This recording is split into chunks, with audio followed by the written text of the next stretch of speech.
Hi friends, welcome my channel. இன்றைக்கி என்ன பார்க்க போனால் இந்த டே என்ன பண்ணியிருந்தேன்னா, இந்த டே வந்து ஜிஞ்சரில் தாங்க நான் டிஷ் செஞ்சுருக்கேன். என்னென்னா ஒரு 3 நாளாக என்ன சொல்கிறது, இருமலாக அந்த இருமல் நம்மளால் என்ன சொல்ல தாங்கவே முடியாது. கோல்டு வந்தால் அதுக்கப்புறம் என்ன சொல்லுவது, ஃபஸ்ட் வந்து ரொம்ப எஃபெக்டாக இருமல் தான், க்யூரும் ஆகாது. நம்ம டானிக் குடிச்சிட்டே இருப்போம், ஹாட் வாட்டர் குடிச்சிட்டு அந்த மாதிரி இருக்கும். ஸோ ஜிஞ்சரில் வந்து எதாவது செஞ்சு பார்க்கலாம் அப்படின்னு க்யூர் பண்ணுற மாதிரி இப்படி யோசிச்சுட்டு இருந்தேன். ஆல்ரெடி ஜிஞ்சர் கேண்டி வந்து செஞ்சுருக்கேன். ஜிஞ்சரில் வந்து நம்ம என்ன சொல்கிறது, மிட்டாய் வந்து ஜவ்வு மிட்டாய் மாதிரி செஞ்சுருக்கேன். அது சாப்பிட்டாச்சு. நம்ம வந்து இதாக டிஃப்ரெண்ட்டான ஒரு நல்லா இருக்கணும், ஜாம் மாதிரி ட்ரை பண்ணி பார்க்கலாம் அப்படின்ட்டு ஸோ இஞ்சி எடுத்தேங்க. முழு இஞ்சி எடுத்தாங்க, நீங்கள் பாதி இஞ்சி எடுத்துக்கோங்க.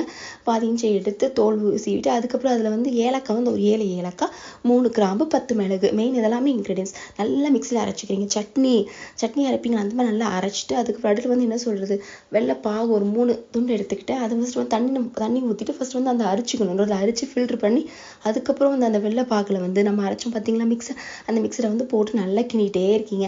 அதுக்கப்புறம் என்ன பண்ணுறோன்னா, நான் வந்து ஒரு 6 ஸ்பூன் 7 ஸ்பூன் நாட்டு சக்கரை சேர்த்தேன். நாட்டு சக்கரை சேர்த்து கிண்டிகிட்டே இருக்கணுங்க. பார்த்தீங்களா அப்படி பதம் வருதா, கிண்டி எல்லாம் கெட்டி பதத்துக்கு வந்ததுக்கப்புறம் எடுத்து ஒரு பிளேட்டில் ஊற்றி சாப்பிட்டிங்கன்னா ஆஹா டேஸ்ட்டே அருமைங்க. இஞ்சி ஜாம் வந்து ரெடி ஆகிடுச்சுன்னு தான் சொல்லலாம். செம்ம டேஸ்ட்டாக இருந்துச்சு. ஆனால் ஒரு ஸ்பூன் தான் சாப்பிடணும், ரொம்ப நிறைய சாப்பிட்டா என்ன சொல்கிறது வந்து உடம்பு செட் ஹெல்த் வந்து செட் ஆகாது. ஸோ ஒரே ஒரு ஸ்பூன் சாப்பிட்டிங்க. எனக்கு நல்லா இருந்துச்சு எஃபெக்ட்.